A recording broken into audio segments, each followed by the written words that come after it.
నమస్తే, welcome to our channel. నేను సిరి. Chandrababu Naidu గారితోనైతే BRS ఎమ్మెల్యేలు భేటీ అయ్యారు.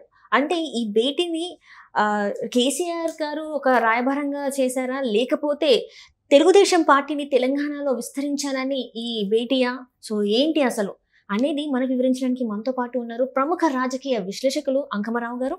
నమస్కారం సార్.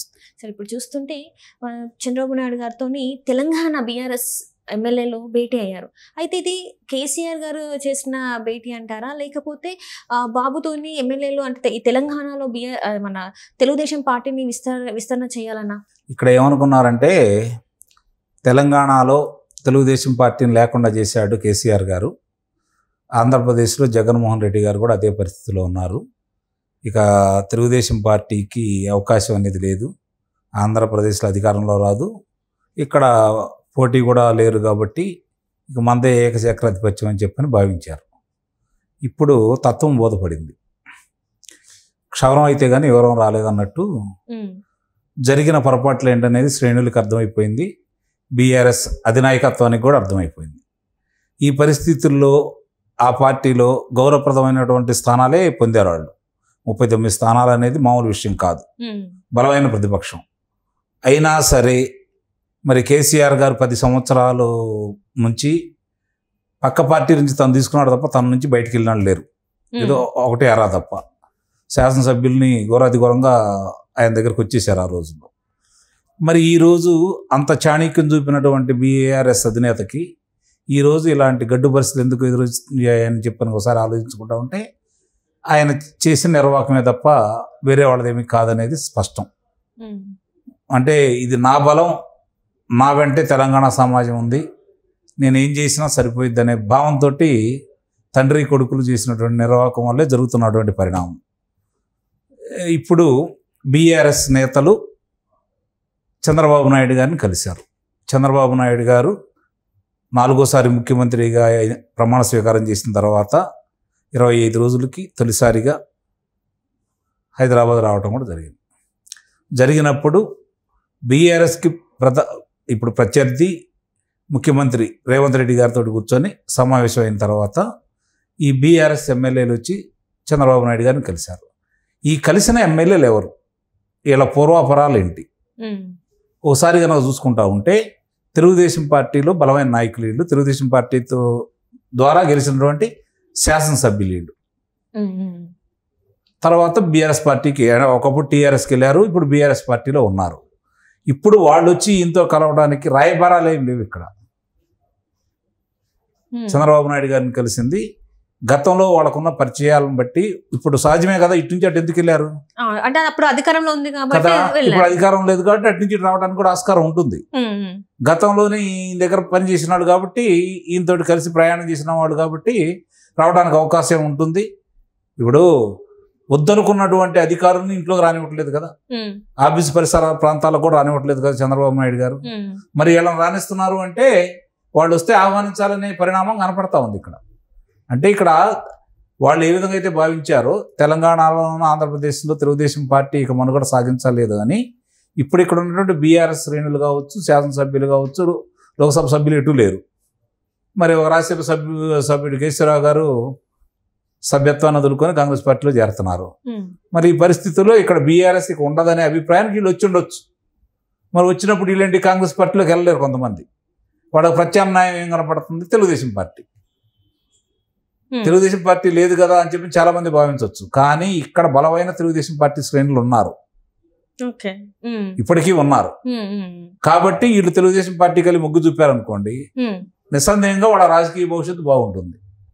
ఆ ఆలోచనతో ఒకవేళ ఆ పార్టీని వీడి ఇటు రావడానికి ప్రయత్నం చేస్తున్నారే తప్ప సయోధ్యకో రాయబారానికో చంద్రబాబు నాయుడు గారు అంగీకరించే పరిస్థితి అయితే లేడు.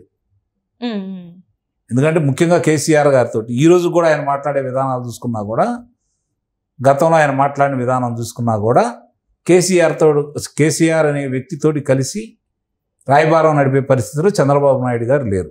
ఇది ఒకటి గుర్తుపెట్టుకోండి, నేను ఘంటాబద్ధంగా చెప్పగలను. ఇది ఇప్పుడు ఈ నాయకులందరూ కూడా శాసనసభ్యులు కొంతమంది కాంగ్రెస్ పార్టీలో వెళ్తున్నారు కాబట్టి కాంగ్రెస్ పార్టీని మొట్టమొదటి వ్యతిరేకించిన భావజాలం ఉన్నటువంటి కొంతమంది నేతలు శాసనసభ్యులుగా ఉన్నవాళ్ళు కాంగ్రెస్ పార్టీకి వెళ్ళటం ఇష్టం లేక, అలాగే భారతీయ జనతా పార్టీ కూడా వెళ్ళటం ఇష్టం లేక, రేపు పొద్దున ఎటు కూటమిగా ఏర్పడ్డారు కాబట్టి భారతీయ జనతా పార్టీ, తెలుగుదేశం, జనసేన, దానికి ఈ 2 రాష్ట్రాల్లో కూడా చంద్రబాబు నాయుడు గారి మాటకి విలువ ఉంటుంది కాబట్టి మళ్ళీ మనం తెలుగుదేశం పార్టీలోకి వెళ్తే మనకి మనుగడ ఉంటుంది, పార్టీలో కూడా మనకు ప్రాముఖ్యత పెరుగుతుందని చెప్పి వాడు ముందు చూపుతోడు వచ్చారు.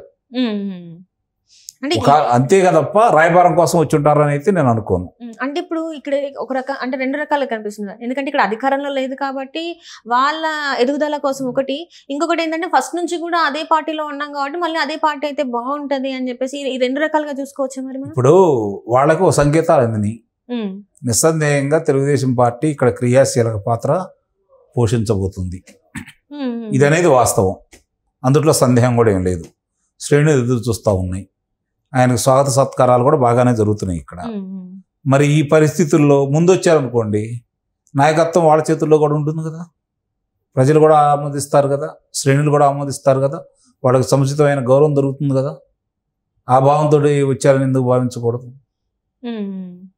సో ఇక్కడ చూస్తే జస్ట్ అంటే చంద్రబాబు నాయుడు గారి మీద ఒక గౌరవం, అంటే ఇంత ముందు ఉన్న ఏదైతే సత్సంబంధాలు ఉన్నాయో వాటి వల్ల కలిసారే తప్ప కేసీఆర్ గారు చేసిన ఒక రాయబారం అయితే కాదు. పరిస్థితుల్లో కూడా దానికి సంబంధించింది అయితే చంద్రబాబు నాయుడు గారు ప్రవేశం కల్పించేవాళ్ళు కాదు. ఎందుకంటారు? అవసరం లేదు. కేసీఆర్ గారితో రాయబారం చేయాల్సిన అవసరం అయితే చంద్రబాబు నాయుడు గారికి లేదు. కేసీఆర్ గారి మీద దయాదాక్షిణ్యాలతో ఇక్కడ పార్టీ మనుగడ సాగించాల్సిన ఆలోచన ఆయన చేయరు. అంటే మనం గతంలో చూసుకుంటే అసెంబ్లీ ఎన్నికల టైంలో ఇక్కడ పోటీ చేయలేదు. కేసీఆర్ గారిని ఓడించాలనే కదా, బీఆర్ఎస్ని ఓడించాలనే కదా. ఓట్లు చీలిక రాకూడదు, చీలితే మళ్ళీ బీఆర్ఎస్ లబ్ధి పొందుతుంది కాబట్టి బీఆర్ఎస్ పంపించిన మనిషి వల్ల పార్టీకి నష్టం జరుగుతుందని ఆలోచించారు కాబట్టి ఆయన పోటీకి దూరంగా ఉండి నిర్ణయం తీసుకున్నారు. అంటే ఇప్పుడు జిహెచ్ఎంసీ ఎన్నికలు పోటీ చేస్తారు, నిస్సందేహంగా పోటీ చేస్తుంది తెలుగుదేశం పార్టీ. కూటమితో కలిసి పోటీ చేస్తుంది. జనసేన, భారతీయ జనతా పార్టీ, తెలుగుదేశం కలిసి పోటీ చేస్తాయి. ఇక్కడ ఉన్నటువంటి 150 డివిజన్లలో అధిక స్థానాలు కూడా పొందుతుంది, అనుమానమే లేదు. అంటే ఖచ్చితంగా అంటే ఇప్పుడున్న ఈ వ్యతిరేకత అంటే మనం చూసాం మొన్న పార్లమెంట్ ఎన్నికల అప్పుడు కూడా బీఆర్ఎస్కి 1 సీటు కూడా రాలేదు. సో ఇదే ఇంకా కేసీఆర్ పతనానికి ఇంకా స్టార్ట్ అయిపోయిందని అనుకోవచ్చు, అనుమానమే లేదు. ఇంకా ఇక్కడ తెలంగాణలో బీఆర్ఎస్ పార్టీ మనుగడ కష్టమే అంటారు. ఇంకా నిస్సందేహంగా ఇంకా రానున్న రోజుల్లో బీఆర్ఎస్ పార్టీకి సంబంధించిన శ్రేణులే కావచ్చు, నేతలే కావచ్చు, ఎవరు కూడా మనకి కనిపించే అవకాశం లేదంటారు. అంటే వాళ్ళ అధినాయకత్వం ఇంకా పునరాలోచనలో పడలేదు, జరిగిన నష్టం ఏంటో అంచనాలు వేసుకోవట్లేదు, ఇంకా అదే డాంబికంతో ఉన్నారు. దానివల్లే జరుగుతున్న నష్టం. లేదు అంటే మళ్ళీ కేసీఆర్ గారు గతంలో పోరాటం చేసిన విధానంలో కనుక మళ్ళీ ప్రజల మధ్యకు వస్తే ఏదన్నా మనుగడకి అవకాశం ఉంటుంది తప్ప ఇప్పుడు ఆయనకు అంత ఓపిక లేదు, అంత అవసరం కూడా ఉంటుందని ఆయన భావించట్లేదు. జరుగుతున్న పరిణామాలన్నీ, కుటుంబ సభ్యుల మీద వస్తున్నటువంటి అభియోగాలని, వాటిని రక్షించుకోవడానికి ఆయన కాలయాపన సమయం మొత్తం సరిపోతుంది. ఆ కాలం అంతా దానికి సద్వినియోగం చేసుకోవాల్సిన అవసరం ఉంటుంది కాబట్టి మళ్ళీ పార్టీని తిరిగి పునర్వైభవం తీసుకొచ్చే దిశగా వాళ్ళు అడుగులు వేస్తారని కానీ అవకాశం ఉంటుందని కానీ నేనైతే భావించలేదు.